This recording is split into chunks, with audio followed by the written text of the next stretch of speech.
In today's episodes of Nerds for Humanity, we have Meghin and Kateri from the Yang Gang Book Club, and we have the authors of the book Union, Chris and Jordan, from the show. But before we get started, let's have a little welcome from some previous guests. There's no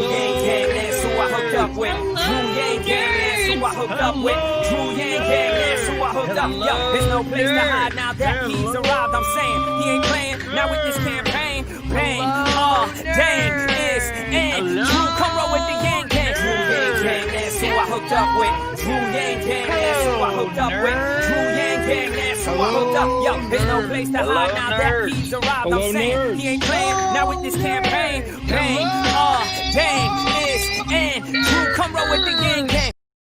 Hello. Hello, nerds. We got the panel Hello Nerds on. So welcome to the show, everyone. Let's do a quick round of introductions for the Nerds for Humanity audience who may not be familiar with this wonderful panel. We'll start with you, Kateri. Kateri. Yeah. It's Terry with a K at the front. That's a very good way to remember it. Yes, yeah. Kateri, go for it. Cool. So I'm Kateri. I started the Yang Gang Book Club with Meghin, who's here. I live in California, Santa Barbara, California, and run the book club and teach dance. And I work with children's books as well. So kind of like dance and books is like my brand. Well, welcome to the show. Thank you. Chris? Yeah. Hey, I'm Chris. I'm the co-author of Union, a Democrat, a Republican, and a Search for Common Ground. I am the Democrat. I've screwed that up once before. I said I'm the Republican once. It really threw everyone off. But I'm the Democrat. I'm a recovering speechwriter and an author, and I'm coming to you from Berkeley, California, so just a few hundred miles north of our brethren down south, Kateri. And yeah, that's me. Welcome, Chris. I'm coming to you from just outside of San Mateo, so just across the bay. It's a California thing. I love it. Yeah. Jordan, are you California too? Where are you coming from? So I'm from California, but I currently live in New York City. I'm the Republican in the subtitle of Union.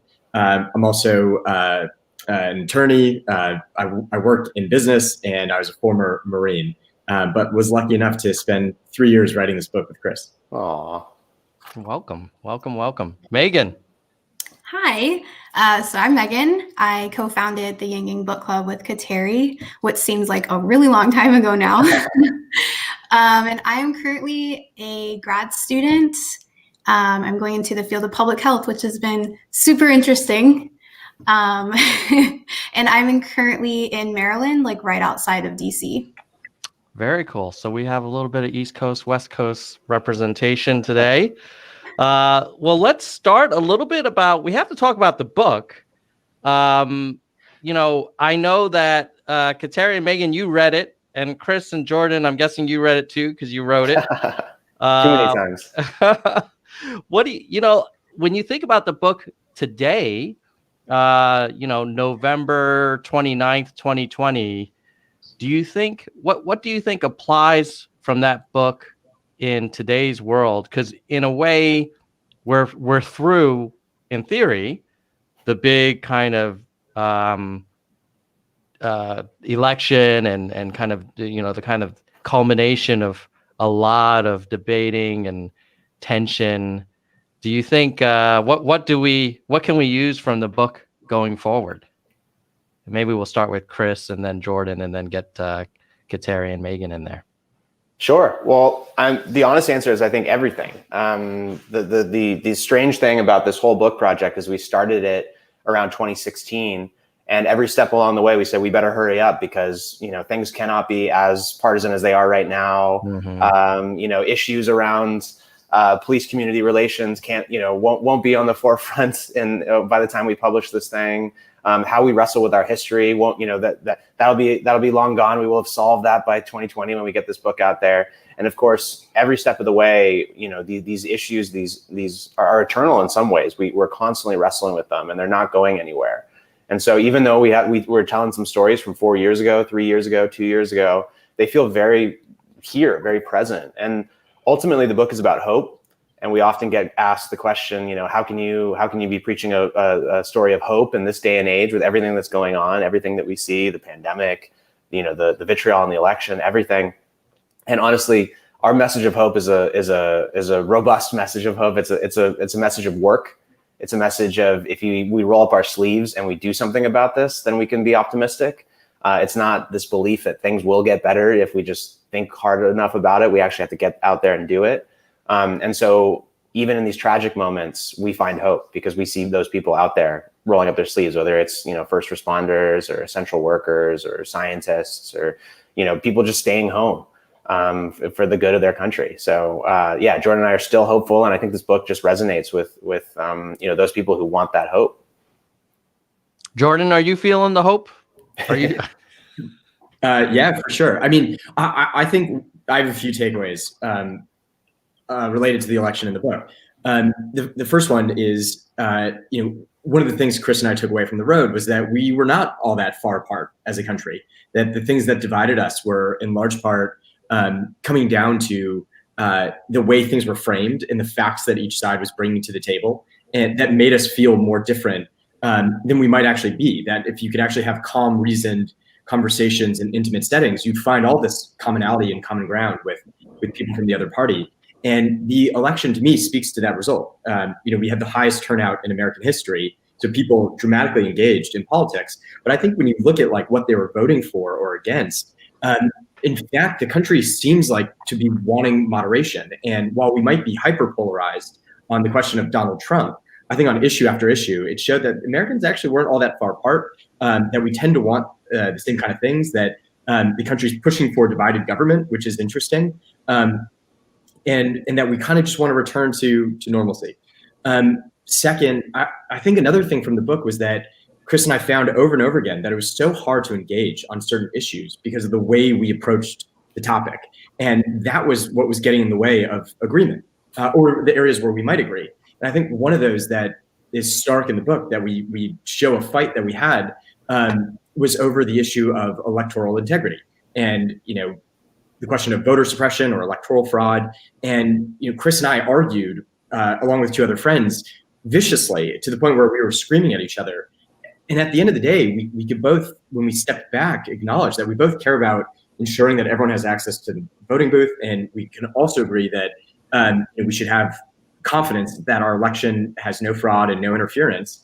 And yet the way the conversations were going meant that we were yelling about it instead of finding common ground. And I think that happens in issue after issue after issue.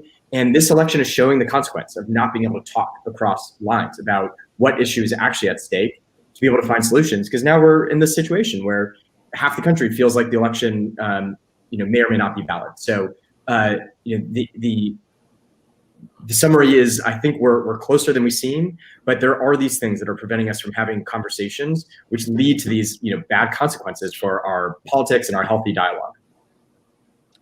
Thanks for that, Jordan. Kateri, what you and Meghin started this book club to encourage people to share ideas and to exercise critical thinking. How has that been panning out? And when you've reflected on the book, The Union, how have you been able to apply any of that in your day-to-day interactions with folks in this trying time? Yeah, definitely. Every book we've read, we like to call it our bookcase for humanity. So we kind of sum it all up, at the end of our discussions. And so every book we've had something to add, and it's been an interesting process where each book kind of adds on the next one. For me personally, a big takeaway I have it, by the way, we haven't shown it yet, so I want to show it. This is the book. If anyone hasn't seen it, I have a review copy, but yeah, great book. You should get it. So yeah, for me, one of the biggest takeaways was the way that the book is set up, the progression of it.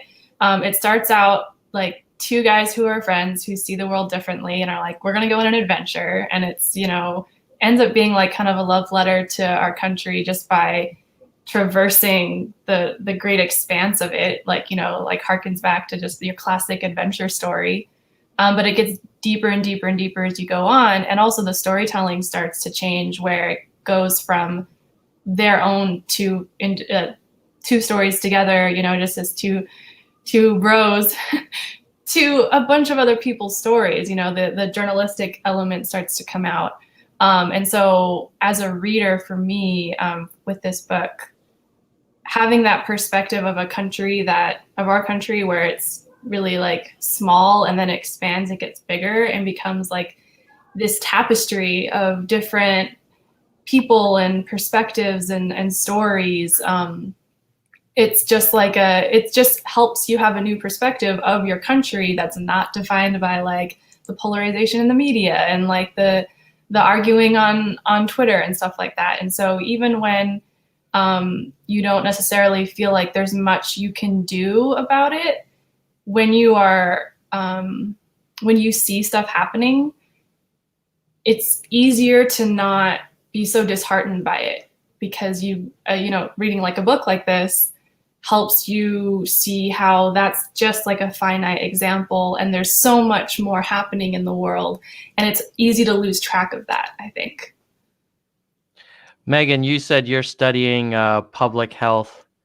If you listen to Chris Jordan and Kateri, like there's so much that we have in common, but I can't help but observe how we as a country have been thinking about this COVID-19 stuff. And you could argue like public health is not typically a partisan issue. You should wash your hands, you should eat clean food, you should sanitize, blah, blah, blah. And here we are, where a good chunk of the country is really resisting what majority of scientists are advocating for in terms of mitigation efforts and things like that. I know I might be kind of like the skeptic in this panel today, but I just can't help. I also spent some time on the phone with some of my MAGA family, and maybe that's rubbing off on me, this kind of concern. But what are your thoughts from a public health student's point of view on how we as a country come together? Yeah, so it's really interesting as I'm going through these classes and learning how much of public health is marketing, social marketing.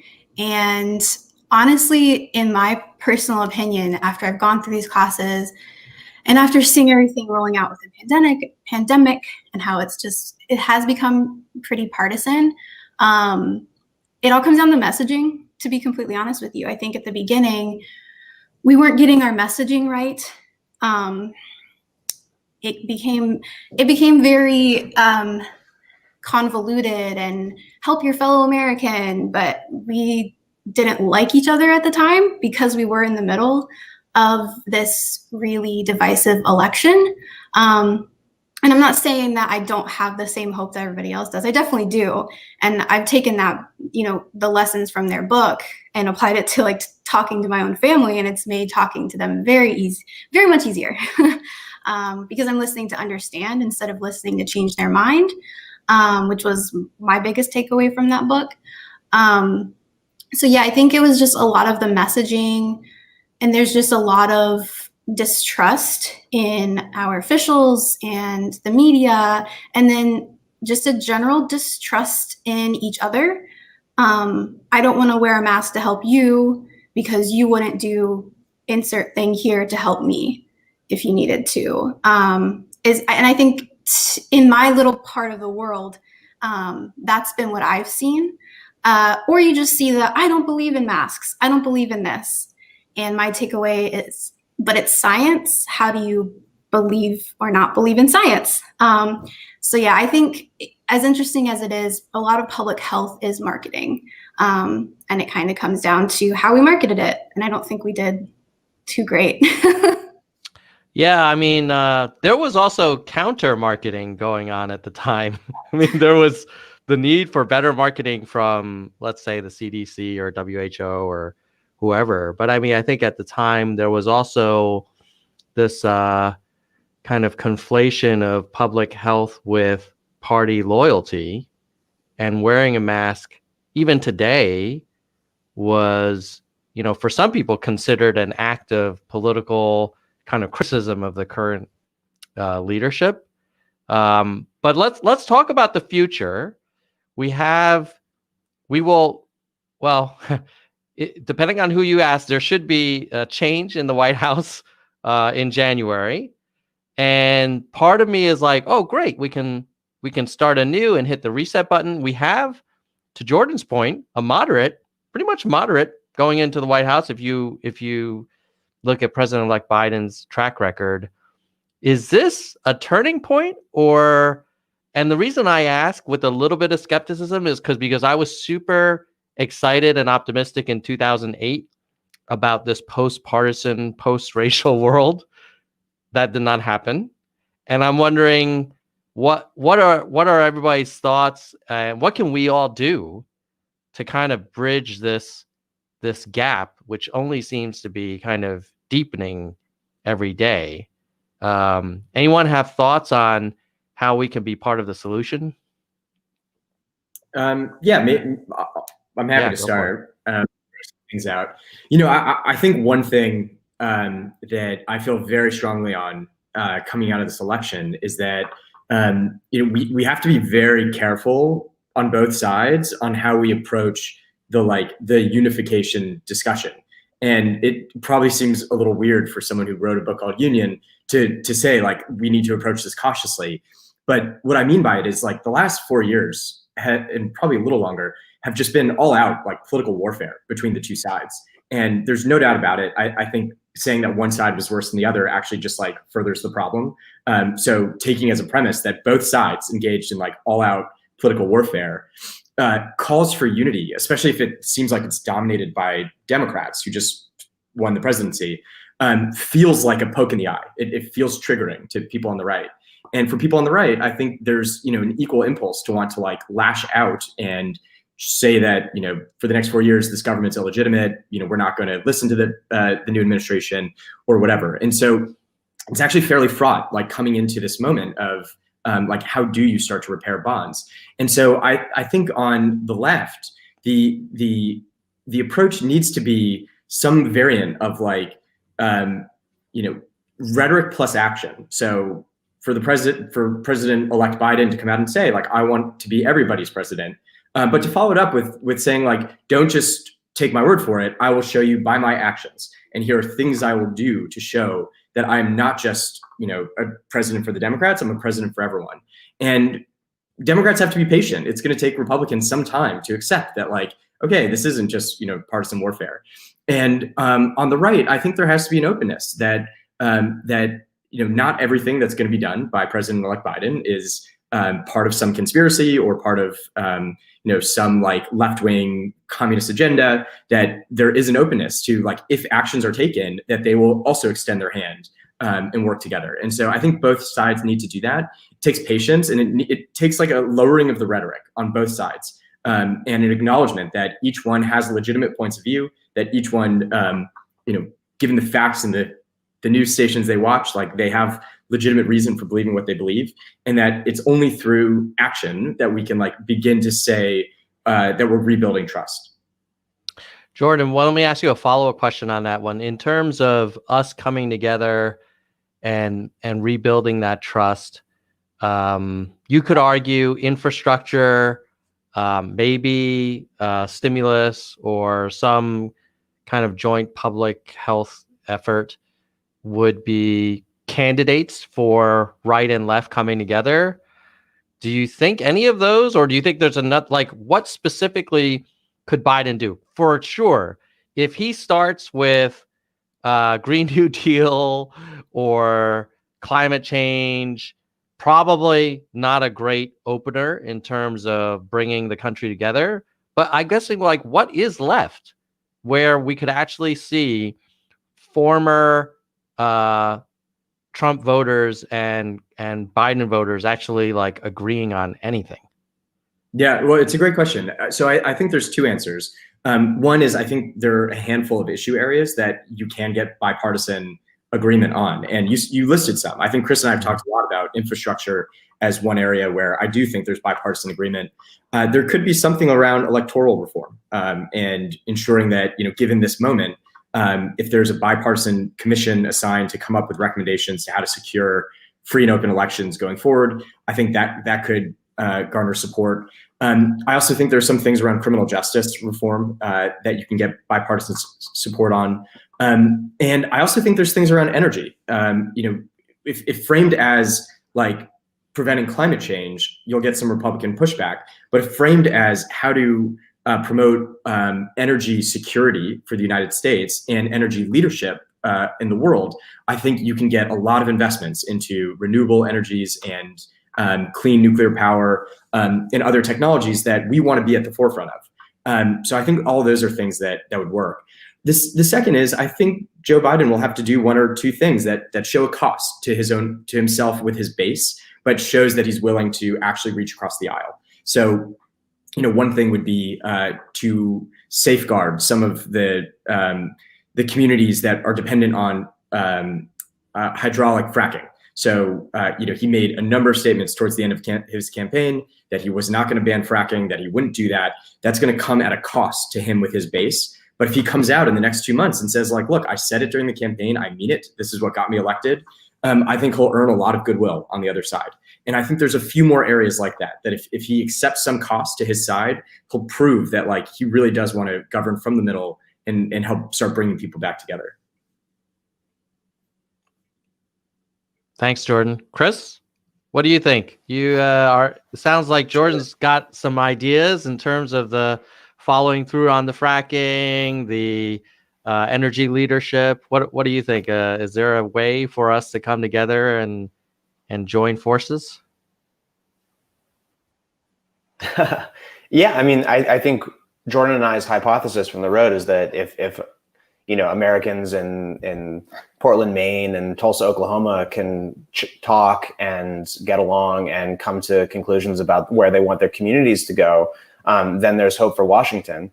Although I would say that when Jordan and I were writing this book, our hope did not emanate out of Washington often. I'm optimistic about this moment. I'm excited about this possibility. I think what the president-elect is saying is the right thing to say. But like Jordan said, it has to be show and tell. It can't just be tell. And it's going to be really interesting to see what the smart people around Biden decide to do.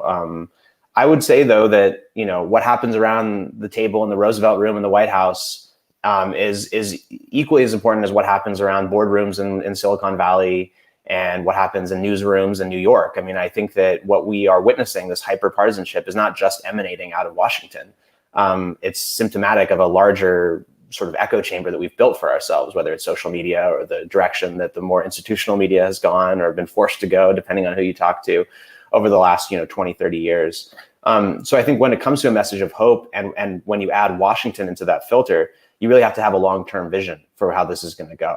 If you think that, come January 21st or, sometime in February, that everything is going to be back to normal, whatever that means, or to somewhere new and closer to a Shangri-La, we're going to be woefully underwhelmed because it's going to be a slog. It's hard. These issues aren't going to go away overnight. I mean, this is part of the point of our book too, is that it's messy. Common ground is messy. It's complicated. We still fight. Jordan and I still fight from time to time. The idea that that partisanship is going somewhere, I think it's hard to grapple with. But I love those ideas Jordan's been just threw out there. I think there are absolutely legislative agendas that you can do to start to take the temperature down a bit. But of course, all of that's going to be filtered through these prisms, whether it's social media, et cetera, that is going to skew it. So I'm not sure how much control over the messaging someone like President-elect Biden will have. The last thing I'll say is that it's really important to be honest in politics. And I fear that often we are losing that. And that means apologizing. That means admitting wrong. That means telling larger stories and adapting. And that's what I hope I see out of Washington, because I'm not sure how much is actually going to get done over the next 4 years. I hope quite a bit. I hope everything Jordan just laid out there gets done. But what I know is going to happen is that there's going to be a different rhetoric. And so that telling is also going to be very important. So while we do have to show, we also have to tell, and that telling has to be deep. It has to be trustworthy. It has to be honest. Thanks, Chris. Meghin and Kateri, let's start with you, Meghin. I mean, the Yang Gang book club, the Yang Gang in general is an example of where you can see people from a variety of backgrounds coming together. On the other hand, like the Yang Gang is probably a very small single-digit percentage of America. As you think about the books you've read, do you feel there are particular themes that can bring us together, and where we can find that common ground? I mean, just curious how you think we reunify. Yeah. I mean, a lot of the common themes that we've seen in a lot of our books is this rebuilding of trust between just all of America, because we have lost a lot of that trust just in each other, and so it is hard to have a conversation, and it's hard to have common ground if you don't trust each other. And part of trust is being vulnerable, and it's really hard to be vulnerable.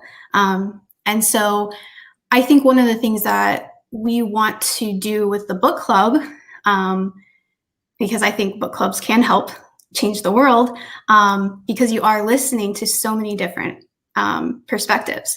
You know, we haven't just been reading books about politics. We haven't just been reading books from one point of view. We've been reading from all different kinds of points of view on all different kinds of topics. We haven't just been reading like one topic at a time, like one topic only. Yang Gang's really big on UBI, for example. But I feel like we all know a ton about universal basic income. That's why we came to the Yang Gang, right?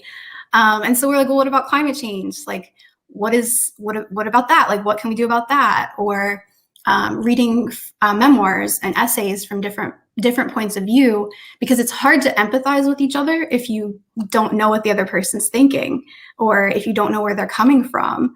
And so I feel like the running theme throughout all of our books is just listening to each other, talking to each other, building up a toolbox of knowledge, and then actually using that knowledge to go out and do things in your community, in your family, in your little corner of the world. And that's, I was going to say this earlier when someone else was talking, was that I think one of the best things you could do right now is join a book club. I'm not saying you even have to join our book club, just join any book club. Go talk to people that you wouldn't necessarily agree with. Go read a book you never would have thought about reading in the first place. Build up the knowledge and tools, and then go do something. Because knowledge is only power if that knowledge doesn't turn into action. And so that would be one of my biggest pieces of advice for people, is to just go out there and join a book club. And I know that's very on brand, but it's true. Tom, could I quickly plug Meghin and Kateri and the Yang Gang book club? And it tethers to this message of hope, which is, when Jordan and I were launching this book this summer, things were pretty darn dismal in the publishing world. Like, getting out on the road and speaking to book audiences was impossible. The mass media that's so critical for getting a book out there was so focused on really important issues, whether it was the fallout from the killing of George Floyd or the pandemic, or, there's a million things going on, but it meant that, books that we hope have really important messages were going to get lost in the fray. And it was groups like the Yang Gang Book Club that ended up allowing books a second life, or their first life for that matter. And if it wasn't for like this really amazing, warm community that we got ushered into pretty much from day one, actually well before day one, Kateri has the Union on Vinyl equivalent, the ARC, the advanced copy. If it wasn't for them, a lot of our message wouldn't have gotten out there. We wouldn't have had an opportunity to talk to people that wanted to hear this message. And it was created out of whole cloth. I mean, when we were before the pandemic, Jordan and I had planned 0 live streams and 0 online events, and now it's entirely online. We're actually able to reach people, and it's amazing. I mean, if talking about hope, I mean, like this went from an entire different industry to something entirely new based on people who just care about books. And that's so amazing to see. And it's impossible not to feel optimistic when you meet good people like that, willing to put energy into this and resources and make this happen. So thanks to you two. Absolutely. It's certainly inspiring. I was just checking out the Yang Gang Book Club channel on YouTube, and I was like, wow, this has been a long-term commitment. It's not like you guys just uploaded a couple books and oh, hey, let's start a YouTube channel. You've been at it for a while, and that requires a lot of time and work, not just to do the video, but of course, read the book. Kateri, you've got a whole stack. My God. There's a whole forest in your room right now. Yeah. So far. Wow. Well, yeah, of course. You Plus, got vinyl. Can't forget you. Plus, this is what we're reading. Look at that. So, I mean, Kateri, what are your thoughts? I mean, when I hear Meghin talk about, hey, everybody should join a book club and read, I'm like thinking, of course, the inner nerd in me is like, yeah, that sounds great. We should all be reading regularly. We live in a world where probably people spend more time, on TikTok than reading books. And it's hard, right? It's not really cool to read. It takes time. You have to find a certain sense of calmness, and you've got to also be taught. And reading books is like, I almost feel a little sad, like, wow, people will talk about it like nostalgically from time to time. You obviously you and Meghin are in a thankfully younger demographic than myself.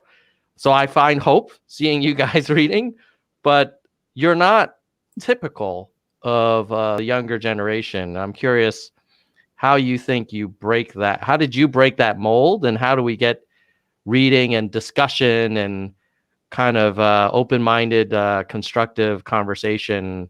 How do we make that more prevalent? Yeah, I'll say something. I know Meghin should add to it as well, because we both have thoughts on this. We're both lifelong readers, and we both attribute the reason why we read to the fact that we both had parents. It happens to, for both of us, be our moms. We both had parent figures who read. So really quickly, I'll just throw in, if you're a parent, I mean, I'd hate to be a non-parent telling a parent how to be a parent. That's not what I'm trying to do here. But I hear parents say like, oh, like I want my kids to read. And I say, look, the reason why I read was not just because my parents read to me. It's because I saw them reading.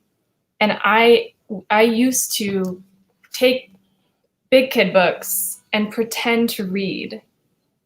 I wasn't reading. I would pretend to read. Like, and I've actually like studied this to a certain extent. I was an English major, Meghin was an English major, and I only took like one ECE class that was actually, it's for teachers. So I didn't want to be a teacher, but I did take one that was around children's literature.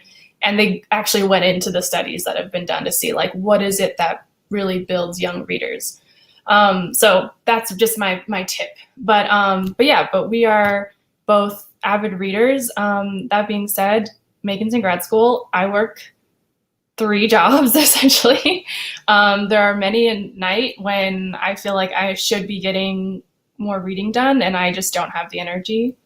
So I get it, and I'm on, especially now with the book club. I don't know if I would have stayed on Twitter post, Yang 2020, but then the book club happened. So now I'm on Twitter, and I'm on other social media. So I just want to say first and foremost that I get it. I don't think it matters who you are, what you do. It's just tricky,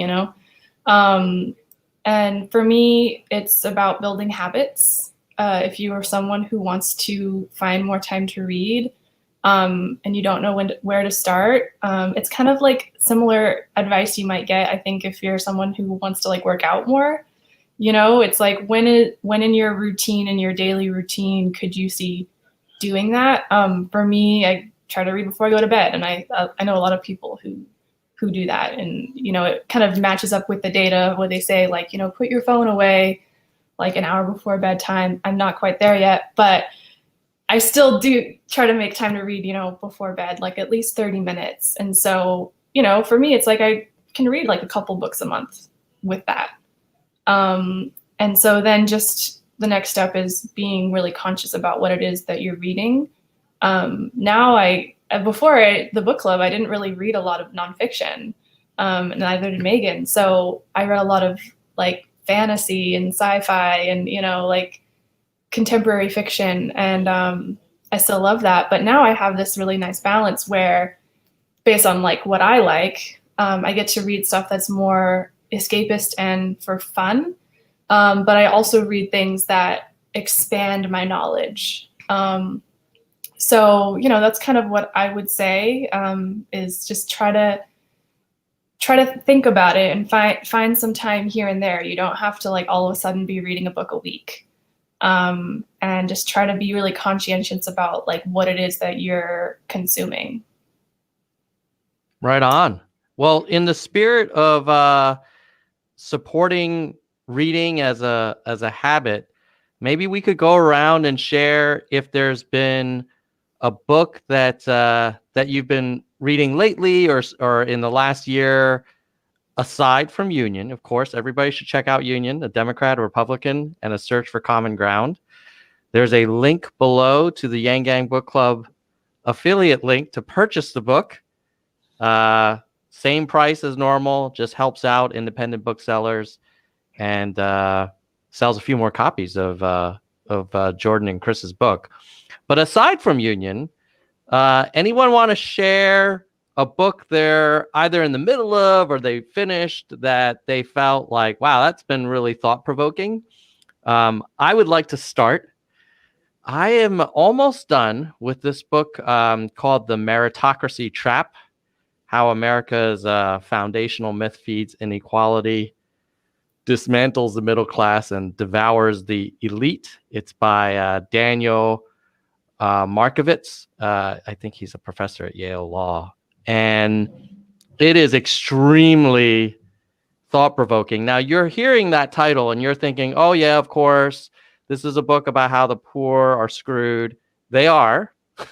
But I think the even more interesting part, or the part that I hadn't expected to hear, is that those of us who've, quote unquote, won the career lottery and are, doing really well and have advanced degrees and, from elite places or whatever.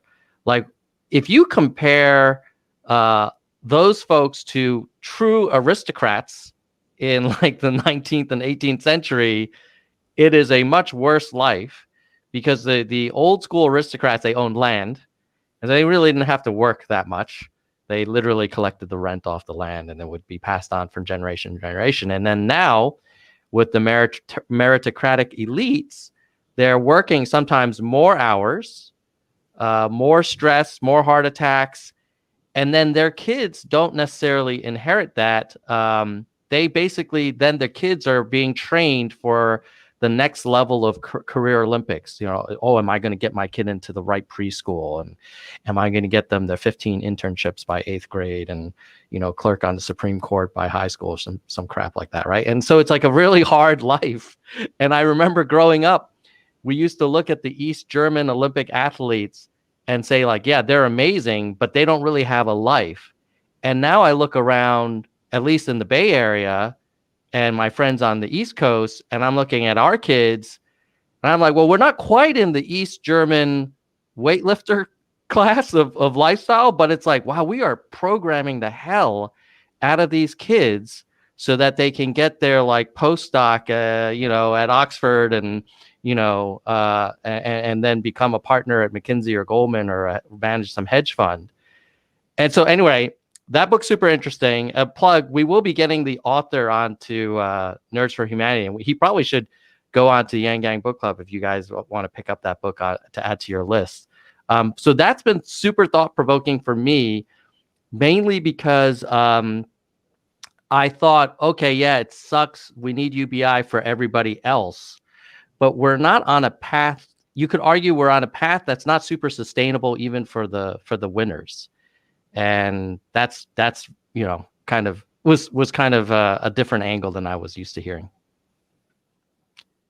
Yeah, Daniel Markovitz is really brilliant. Chris, I don't know if you ran into him at Yale, but he's Super, super smart. What's interesting is Michael Sandel, the Harvard ethicist, just came out with another book that's very similar. And so I think this idea of like the ethics or lack thereof of like the meritocratic system is going to be in the next decade. That's super cool. Yeah, and it aligns with for the Yang Yang listening. It aligns with some themes around Andrew's positions on automation, because there's less and less of these elite jobs. One example Markovitz gives is like, there was a time where the CEO of McDonald's literally started on the fryers, like working at a local McDonald's. And there was this thing called like middle management. And there were like internal training programs, and you kind of worked your way up, and they promoted from within and all this kind of thing. And they needed a lot of resources and manpower to organize these large enterprises. And decade after decade, you're seeing like, well, actually, there's a reason why Amazon doesn't employ 10 million people the way like, GM or Ford or Chrysler employed millions of people. You really don't need that many humans because of the power of technology. And so there's fewer and fewer of these elite jobs, and the competition is getting higher and higher. And so if you play that out, you're like, okay, well, I'm a parent of 2 kids, and they're bright and they work hard, for the most part. And I don't know what they're going to do. I hope they get as lucky as, we have been, but it's not clear. And it's also not clear that that's the right childhood for them, is to basically prepare for this kind of gladiator of elite jobs competition. But anyway, so that's my book recommendation. Who wants to go next? I might actually go, because that actually kind of goes right into, I kind of two, but because they kind of feed into each other. So I don't know if you guys have heard of or read Crisis 2038. It's actually a fiction book. Kateri has the copy of it. Written by Gerald Huff, right? She's like got everything ready, all the visuals. Yes. And it's the the late son of Giselle Huff, who formed the Fund for Humanity. Or, right? Fund for, basically trying to get, UBI to happen and stuff like that. But this book is essentially what happens when automation is just so far that, you can go up to a kiosk and get like a whole burger and fries and your drink and not talk to a single person. And a person's not even making the food either. It's just, but it's essentially like automation has gotten super far, but we haven't gotten anything in place to protect people. And so, we don't have universal basic income of any kind, we don't have any kind of guaranteed income. So it's kind of like War on Normal People, but fiction. So it's this really good book, and it has a lot of like female heroines, which is really cool, like really strong female characters. But throughout the book, they also have this uprising that happens, which leads me into another book that I really liked, and we actually did through the book club, that I don't think I would have read otherwise, is This Is an Uprising by Mark and Paul Engler. And so it's essentially like a brief history of nonviolent revolution, but also a manual for how to create a movement, and then how to carry that movement out to get your calls to become a reality. So I think they go really great hand in hand. And one of the biggest takeaways from This Is an Uprising that I took was that it's really hard to be a movement that makes something happen without teaming up with other movements. So for example, I think universal basic income would couple really well with like the Sunrise Movement, climate change, because people can make more sustainable choices if they have the means to do so. So I think if you teamed up with that, you could get both things done at one time. And so that's something that I took away from that book. And I think it's a book that everybody should read. If I could make everybody read one book, that's the one I would choose. Thanks, Meghin. Kateri, do you want to drop some reco? Yes. Let me think. I've got a whole list. Yeah, I'm gonna plug I just plugged the one that we did from this month, November, our November book, A Mind Spread Out on the Ground by Alicia Elliott with Meghin Haas. Yay! I'm part Native American. November is Native American Heritage Month, and just being Thanksgiving, we thought this is the book we would pick, and so we actually have an interview with this author, Alicia Elliott, on our channel, and there's a lot of reasons why I like this. Yeah, personally, like that's something that I think we should all know. There's a history there that we should all be actively trying to learn more about because it's just not taught. But this book it goes into so many different topics about our systems. It's an essay collection versus strictly a memoir, but there's very strong memoir elements. So it's a very unique book.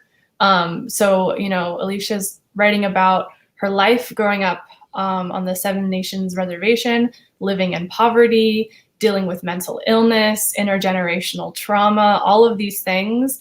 But there's also levity and humor in the way that she approaches a lot of these situations. And she also backs it up with the facts. So there are some essays in here that are more just like something you would find in the New York Times. And so it's just a really unique book that offers both someone's personal experience going through a lot of these issues that we're trying to fight for to change, which, it's like, I think it's important to have a balance of like looking at data and facts and like, people who are kind of more at the top, like focusing on how to fix these issues, but it's also important to focus on people who have lived something like poverty or, the foster care system or something like dealing with social workers. So it strikes that balance of talking about statistics and facts and taking a more like big picture approach, but then she also brings her own personal experience with it, and also brings in history and stuff. And she's Canadian too, so it's another unique experience, perspective where it's not just completely U.S. centric. So yeah, we just read this, and there's so much in this not very long book. So I recommend this to everybody, really. Right on. Thanks, Kateri. Chris, you want to drop a recommendation? Sure. Well, so I love the big think books. Two that come to mind that I've read recently are like Accountable by Michael O'Leary, who's a dear friend. I think you guys would love it, by the way. It's all about a longer term and more compassionate vision for capitalism. Right up your alley. Another's Power on the Precipice by another friend, Andrew Imbrie, which is a rethink on foreign policy and how to abate decline. Fabulous book. But I really think there's something to just to knowledge that comes through just like beautiful prose that don't necessarily have data backup or anything along those lines. And so, recently I read Year of the Monkey by Patti Smith, which just really moved me. And so, so you can pick up so much from books. And I think there's some ideas that really just lend themselves to a longer term meditation on them. You need 250 pages, not 250 characters to get through them. So, Thanks, Chris. Those are my recommendations. Jordan. All right. So I have two quick ones.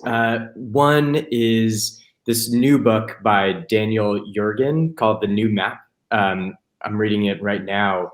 And he's an amazing writer. He wrote The Prize and The Quest, which are about kind of oil and the effect that oil and energy have on global strategy. And this book is looking at the new energy landscape and seeing how it changes the behavior of four major countries. So the US, Russia, China, and then it's not a country, but the entire Arab region. And he looks at how kind of the dawn of American energy independence with fracking and natural gas has kind of like shifted things. And then kind of the emergence of Russia as an energy superpower, and then China as this consumption giant of energy, and just how it affects each region and country's kind of strategy and makes sense of their actions on the global scene, and then gets into both the climate change movement and all these new technologies around energy and how that's going to shift things further. Super good. He uses a lot of like beautiful anecdotes to tell the story. And then the other one is Morality in the 21st Century by Rabbi Jonathan Sacks. He's like my hero. He recently passed away a few weeks ago, and he's as close as we have in the Jewish world to like a Pope-like figure, just broadly respected and loved. And he just, he's one of our deepest intellectuals in the Jewish faith who is wrestling with, all the problems that we've been talking about here in terms of, the role of social media and partisanship and race and ethnic divisions, and how it shapes kind of morality in the 21st century. So really, really wonderful book. Right on. I feel like I'm going to have to add a whole bunch to my Audible That's what wish happens list. when you hang out with the Yankee book club. Sorry. Yeah. It's so great. I forgot to add one more that I'm in the middle of now. And I know our audience is both, former kind of Republican voters and Democrat voters. But I will say A Promised Land by Barack Obama. That dude can write, man. He can write. And this one, I feel like he's let his guard down even a little more than his previous books. Obviously, he's not running for anything. And it takes you sort of along his journey. And also about like how, like when he decided to run for president, like it was not an easy yes, especially with, Michelle had a lot of reservations, and now he had to kind of think about like, well, why am I doing this? Like, I just won the Senate. Like, is it because I really want to help people? Or is there something else that I'm trying to prove? Is it something to do with my father or proving, so super interesting. I'm just kind of like a third of the way into it. Even if you're not a big fan of Obama's policies, you can't help but find it interesting, in my opinion, to understand the journey that gentleman went through and sort of how he thought about things and some of the struggles that he encountered along the way. I know we said we would keep this to 30 minutes. This is what happens when you get 5 nerds together talking about books on a Sunday morning, I guess. Why don't we wrap up with just some closing thoughts? We'll go kind of in order of the screens. Kateri, any closing thoughts, shout outs, encouragements for the audience to subscribe or follow you or whatever you want to talk about? I mean, just like quickly plugging the book club, just for anyone who's interested in kind of joining us in some way. We're, like I said earlier, we are reading Humankind by Rutger Bregman, A Hopeful History. This is our December book. So there is a link. I think I gave that to you, Tom. There's a link for you to buy it. And so if you use that link, it's like not Amazon, it's helping us, and it's also helping bookshop.org is what we use, and money goes to indie bookstores. So it's a really cool platform. Follow us, YG Book Club on Twitter. We also have an Instagram, Yang Book Club. Also kind of recommend in our pin tweet, we always have a pin tweet that has some basic info as well. There's a form, and you can like get us your email so that we just put out, basic newsletter, kind of with the main info. So that's where you can find us. And I will just say, like, I think as a like final thought, like kind of building on what Meghin was saying, I think earlier, as far as like, you can join a book club, you can do something like that along those lines. Just thinking about going forward and how we're going to like navigate these new waters. Just have faith in your community. Like, even if it's just an online community for a little while longer, examine how much like people power is in your life, like something like a book club, like that's people power. Connecting even with like small businesses in your area and like getting to know people there, like there's power in that, the fact that we just staying connected feels political at this point, but in a really in like the best way possible. So I really agree with all that we kind of said earlier. So, you know, it doesn't have to be our book club, but on a quick note, you don't have to read the book to even join. Like we always say, like you can totally show up to our meetings and stuff like that. And, you know, we don't really read a lot of fiction. So it's like, you don't even have to really read the book. We always encourage you to read the book, but just show up and join and, you know, hear some of the thoughts and different perspectives. So yeah, so hopefully we'll see some of you around. And again, thank you so much to Chris and Jordan for coming on and participating like as awesomely as you did. It was so much fun. Thanks, Kateri. Chris? Well, thank you guys for having us. I mean, I meant it when what I said earlier when we found out about you and we got connected and you guys chose us to be part of your group. It really gave us a lot of hope for, which is the word of the day for me, for our book and for getting this message out there. And I guess the only thing I'll plug is Union. If you feel so inclined, you know, pick up a copy, join Jordan and I on this journey of ours. And I guess I'll say lastly that Union is about common ground, finding common ground, preserving it, building it, deepening it. And that's a project. It's not the only project, but it is a project that I hope a lot more people will join in on. It can be hard, but it can be extremely rewarding. Common ground isn't about compromise per se. I mean, it can be. It's more about learning. It's more about expanding your worldview, about understanding how diverse life can be, and understanding this planet a little bit better and the people on it. And so, you know, it's not everything, especially in politics. You know, Jordan and I have our strong beliefs that make us Democrats and Republicans, but we care deeply about finding common ground, and we care deeply about this country. And if you feel the same way, you know, maybe pick up this book and certainly join the Yang Gang Book Club because they're doing awesome stuff. Thanks, Chris. Jordan? Yep. Just want to echo Chris. Thank you all so much for having us on now and for the support over the last few months. I think Kateri was the first person to plug our book on social media. And that was like a shot of adrenaline for Chris and me. So we'll be forever grateful.